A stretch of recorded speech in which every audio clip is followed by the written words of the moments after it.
Hello and welcome to the NUS Museum and Paper Trails Navigating the TK Sabapathy Archives, a display of archives, artworks and books donated by art historian TK Sabapathy.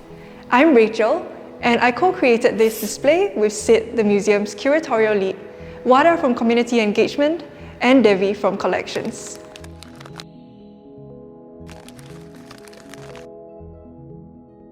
Located on the top floor of the museum, Paper Trails emerges from our existing archival collections. A prolific art historian, writer and educator, Prof. Sabapathy has been instrumental in developing the museum, especially our South and Southeast Asian collection. Hence, it is appropriate that Paper Trails takes place in the resource gallery, setting key figures in our institutional history in conversation with one another. The museum's archival holdings include records from artists such as Ng Eng Ting, Lim Mu Hui and Jimmy Ong, as well as founding scholars like William Willets. Prof. Sabapathy has also been donating materials to the museum for many years. These include documents, course materials, photographs and other archives, as well as books from his personal collection. Over the years, many museum staff and student interns have worked to catalogue and interpret these archives. For instance, in 2014, the Prep Room Open Access, curated by Kenneth Tay, presented Prof's book collection. Later, curator Fang Zi and student intern Jie Min worked to catalogue and digitize many of the records and interviewed Prof about the contents of his archive. Early this year, I joined the archive project as part of the museum's continued initiatives to engage student and alumni practitioners. My work in sorting and documenting the archives, as well as conducting research on archival theory and practice, eventually fed into the Paper Trails display. Through Paper Trails, we hope to shed light on this rich collection and bring it to new audiences, even as the work of archival management continues. Paper Trails not only delves into, specifically, the Sabapathy archives, but also considers how we can conceptualize archives more generally. It draws upon the long convention of imagining archives through the metaphor of geology, as layers of sedimentary material that accumulate over time and give us evidence of past events. Instead of geology, however, Paper Trails thinks about archives through the metaphor of geography. Imagining the archive as a geographical terrain helps us to describe how we encounter, experience, and make sense of archives.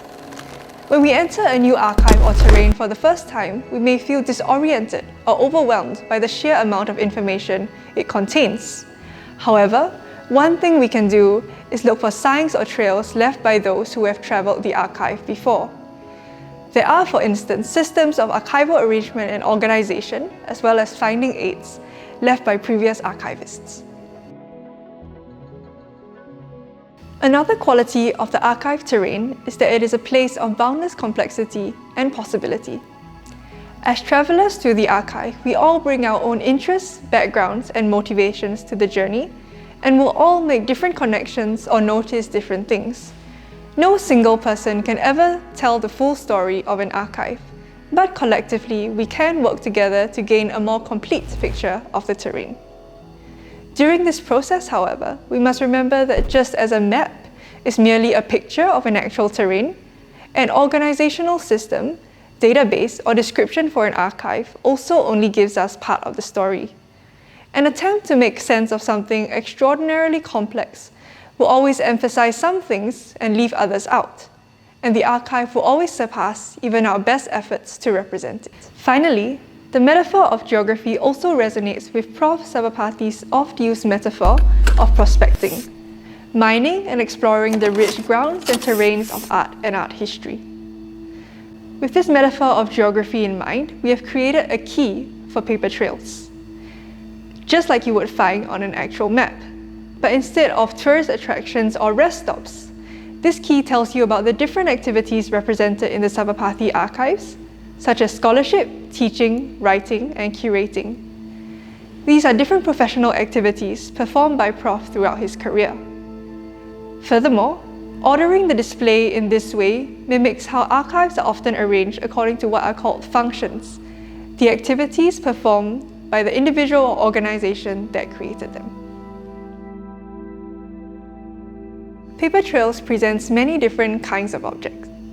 For example, we have artworks donated by Prof. Sabapathy to the museum, such as Bor Berdua by Chua Ek K. Many of these are gifts from artist friends from Singapore and Southeast Asia and point towards the artistic networks within which Prof worked. We also have original and reproduced documents, such as a letter from Prof's teacher Michael Sullivan, who was also the founding curator of the NUS Museum. Additionally, we have archival photographs, such as a photo from the initial staging of the artwork Srimati by Saleh Japa, Goh Ee Chu, and S. Chandrasekaran. Prof would later go on to curate the exhibition Srimati 10 years after at the Singapore Art Museum in 1998. One kind of object that is quite important to understanding Prof's practice is the reader. The museum's archival holdings include readers from university modules that Prof taught, as well as overseas teaching trips he guided. These include information such as class syllabuses, assignment guidelines, and assigned readings. Hence, they give us a glimpse into Prof's pedagogical strategies and the types of writers and texts he was not only reading, but also sharing with his students. One thing viewers can do when they visit paper trails is to try and trace connections between the archives, artworks, and other exhibits in the museum. For example, this photograph was taken of Prof when he visited Manila by invitation of the artists Ramon Olina and Rod Perez. But if you look carefully, these names actually appear elsewhere in the paper trails display. We hope that viewers will be inspired to spend more time in the museum uncovering these connections for themselves. Finally, another component of paper trails is the annotation. This is a piece of text we've written that focuses on a specific record in the archives.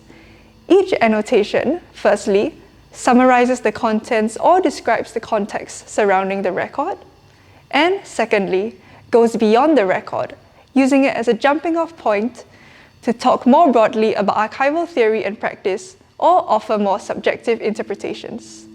The annotations are thus a way for interested viewers to delve deeper into specific records in the collection. I hope that you have enjoyed this brief introduction to paper trails navigating the TK Sabapathy archives. While the archive project is ongoing, we hope that by presenting this as an archive in progress, we can introduce this diverse collection to new audiences and prompt them to consider the invisible, behind-the-scenes processes that go into making sense of an archive. Through paper trails, the archive is imagined as the vast geographical terrain, which must be explored both individually and collectively, a place of infinite pathways and possibilities. See you at the NUS Museum.